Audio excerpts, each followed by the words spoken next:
So Chef, Charcuterie is on the menu for today, yeah? That it is, that it is.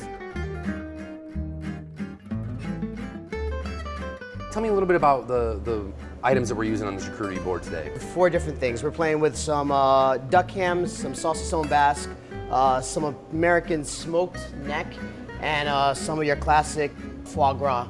So how does it go from being, you know, this big kind of lobe from inside of this animal into that like beautiful creamy thing?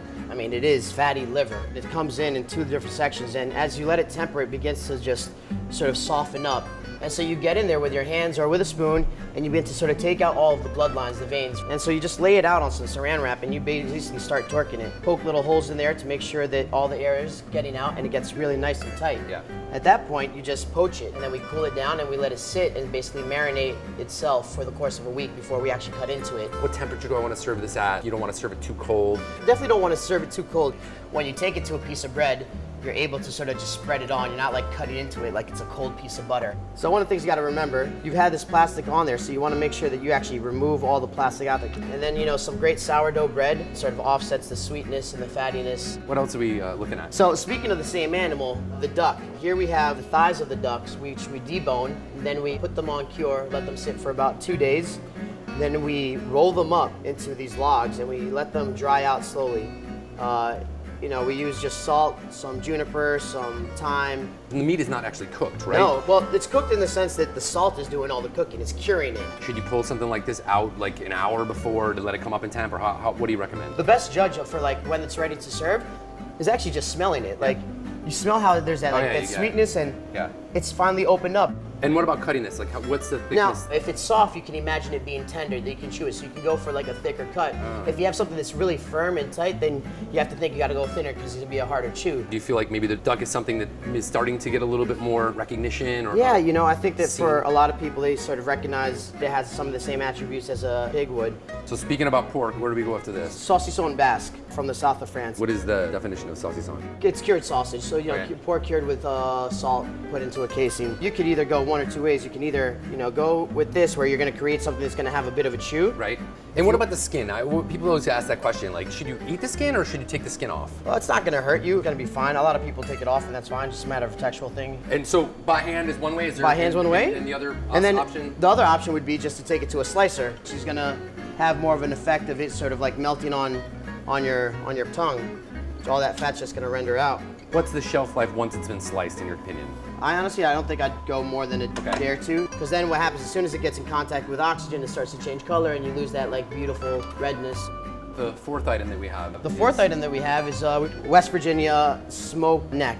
And what's the animal here? The animal is pig. It's pork neck. Yeah, they get it, they put it on cure, they smoke it, they let it dry, and this is the final product. And how are you cutting that? So this one is great to go on a slicer. I mean, you see that's all fat there. And you look at the top round over there, you see all the colors of the smoke that's taken on. And so the thinner that you go with this one, I mean, it's just gonna start melting in your mouth.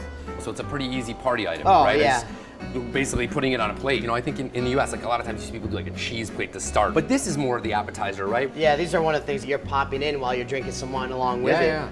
Speaking of wine, I do have some we're gonna taste today. Awesome. For the wines, I think Riesling from Alsace is really the best. But in Alsace, they've been making Riesling for a very long time, and it's almost always dry. So Weinbach is one of the super classic producers. They've been making wine for a very long time in Alsace, and this is one of their great Rieslings. You know, the fattiness with these meats, you need something that has acidity to wash out, to clean your mouth out. Otherwise, you're not gonna be able to taste the subtle differences between each of the meats that you're having. You're gonna need something to make you feel, you know, not so guilty about just having fat the whole way through. Right, exactly. So. Let's give this a try with it. Even like color, like, you know, it's not dark in color, it's really light. But if you look at it, also has some of the hues of like what the foie has, and as well as like the fat of the duck has as well. So. And it's like aromatically, like all that like stone fruit, like apricot, and you can smell the mineral in it. Let's see how it works. Yeah, and even with the smoke, I think, you know, with something like that that's so assertively flavored. Yeah. You have to have a wine that is equally as assertive in order to keep up with it. So the other thing that I was thinking is, since we're doing US and France here at Rebelle, for me, if you're looking for Riesling that's similar in style to Alsace, there's only one place to go, and that's the Finger Lakes, which is right in our backyard, which is so great. And there's some really young guys that are going there and changing it. The Alsace of New York State. Yeah, the Alsace of the US, maybe. Yeah, it could be. So Bellwether is a winery that I think is really great, run by a young guy who is really thinking forward and making dry Rieslings. And again, you know, I think Finger Lakes was kind of an area that for a long time was plagued with the idea that it was only sweet wines. Yeah. And you know, this is a great example of dry wines that are being made there as well.